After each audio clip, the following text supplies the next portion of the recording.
hurried life in the picturesque town of Willow Creek, where the streets were lined with blooming cherry trees and neighbors always greeted each other with a smile. The town itself seemed to move at a gentler pace, and Sarah found comfort in its familiar rhythms. By day, Sarah worked as the town's beloved librarian, helping children discover new stories and recommending novels to regulars. But when the library doors closed, she retreated to her cozy apartment, where evenings were reserved for curling up with a good book and a steaming cup of chamomile tea. It was her way of unwinding, letting the worries of the day melt away as she lost herself in fictional worlds. Her one indulgence? Pistachio ice cream. She adored its creamy, nutty flavor and treated herself to a scoop whenever she felt she deserved a reward. But Sarah was nothing if not practical. Each pint was carefully logged in her color-coded budget spreadsheet, right alongside her rent, utilities, and grocery expenses. She took pride in tracking every cent, making sure her little luxuries never threw her finances off balance. Money was always a bit tight, but Sarah had mastered the art of stretching every dollar. She clipped coupons, hunted for sales, and never let a receipt go unexamined. Her friends often joked that she could make a single paycheck last longer than anyone else in town. She knew her finances down to the penny. At last check, her account held exactly $1,327.42, a number she recited with a mix of pride and caution. It wasn't a fortune, but it was enough to keep her afloat.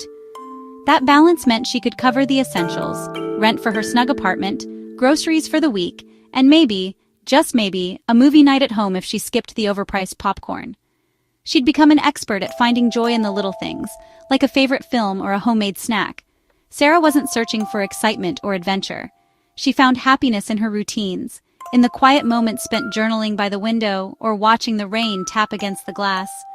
She was perfectly content with her peaceful life.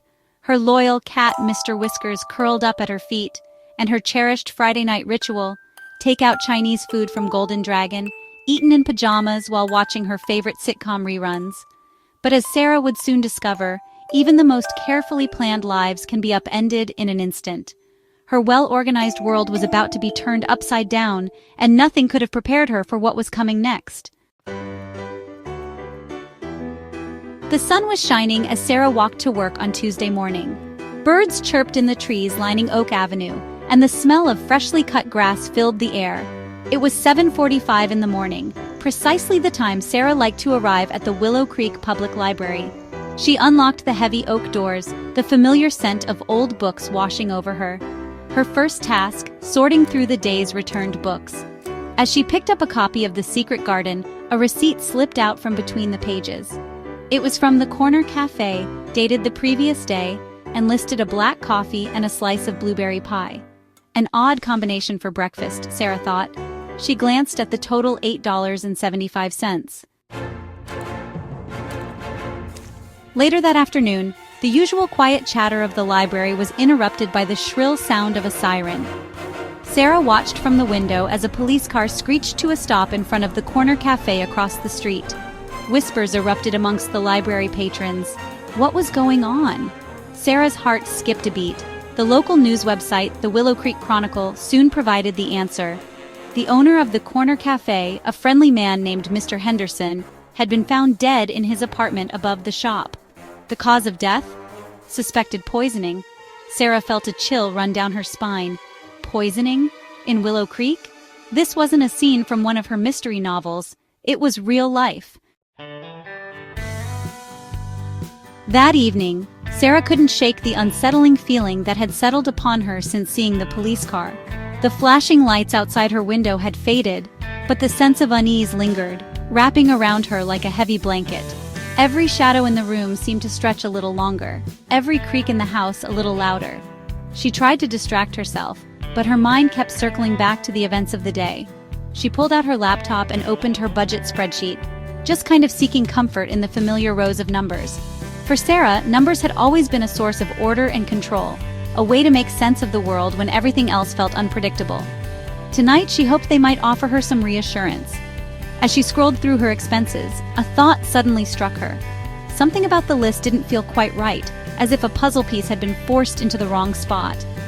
She clicked back to the food category and stared at the entry for July 8th, Golden Dragon, $18.50. The numbers were clear, but her memory was foggy. Why did that date stand out? She distinctly remembered having leftover Chinese food on July 8th. She could picture the white cartons stacked in her fridge, the tangy scent of sweet and sour chicken lingering in the air. But she hadn't ordered anything that day, had she? She hadn't been to the corner cafe in weeks. Sarah's mind raced. She tried to recall the last time she'd even walked past the place, let alone spent money there. The more she thought about it, the more certain she became that something was off. Had she forgotten about going to the corner cafe? Was her memory playing tricks on her? Or was there another explanation? She felt a flicker of doubt, but it quickly grew into a gnawing worry. Or was something else going on? The idea that someone else could have used her card crept into her mind, unsettling her even more. She tried to push the thought away, but it clung stubbornly. She racked her brain, trying to remember if she had given her credit card to anyone. No, that wasn't possible. She was always careful, always double-checking her wallet after every purchase. She prided herself on being responsible. She always paid for everything herself. The idea of someone else using her card without her knowing was both foreign and frightening. A wave of uneasiness washed over her. Something wasn't adding up. The numbers, usually her allies, now seemed to be hiding secrets. Sarah realized she might be facing a mystery far bigger than a simple budgeting error. The next day, Sarah couldn't resist walking past the corner cafe on her way home from work. The shop was closed, the windows dark. A bouquet of lilies and a handwritten note reading, "Rest in peace, Mr. Henderson," lay on the doorstep. Sarah noticed a figure standing across the street, seemingly watching the cafe. It was a man in a dark coat and a fedora, his face obscured by the shadow of the hat. He seemed to sense her gaze and turned to look at her. His eyes, cold and calculating, met hers for a fleeting moment before he disappeared down a side street. Sarah's breath caught in her throat. Who was that man? And why was he watching the cafe?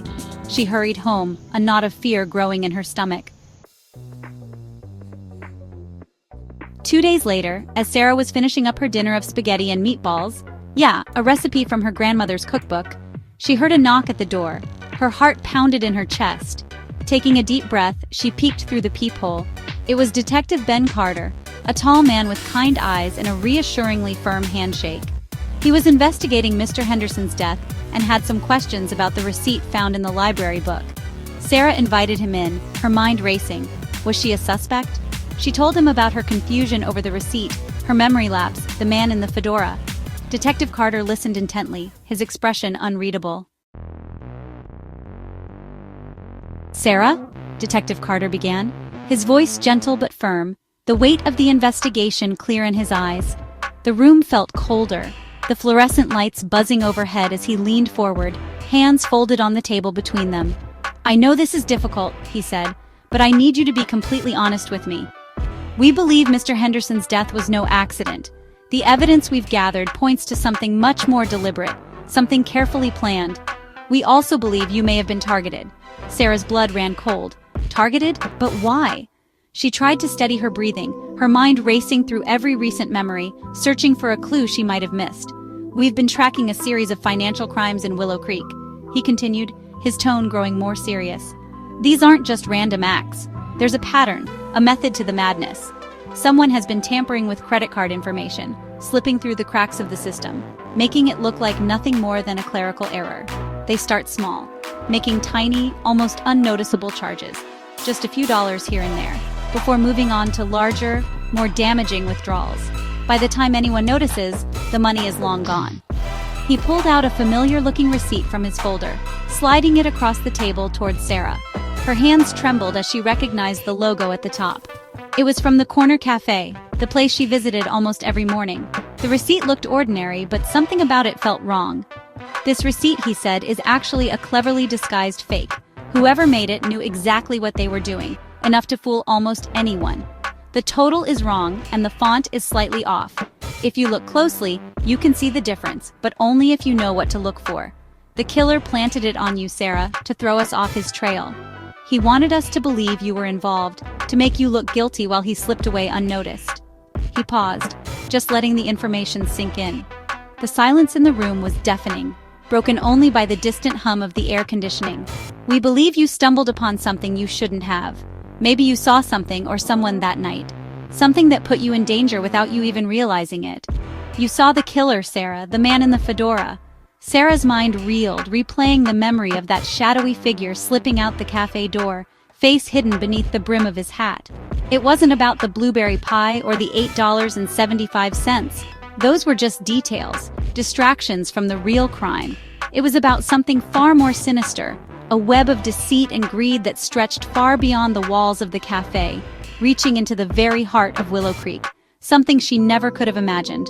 And now, as the truth began to unravel, Sarah realized her life would never be the same again. Disclaimer. The crime stories shared on this channel are fictional and created purely for entertainment purposes. Viewer discretion is advised, as the themes may still include sensitive or suspenseful content. Watch as I bring you thrilling tales well.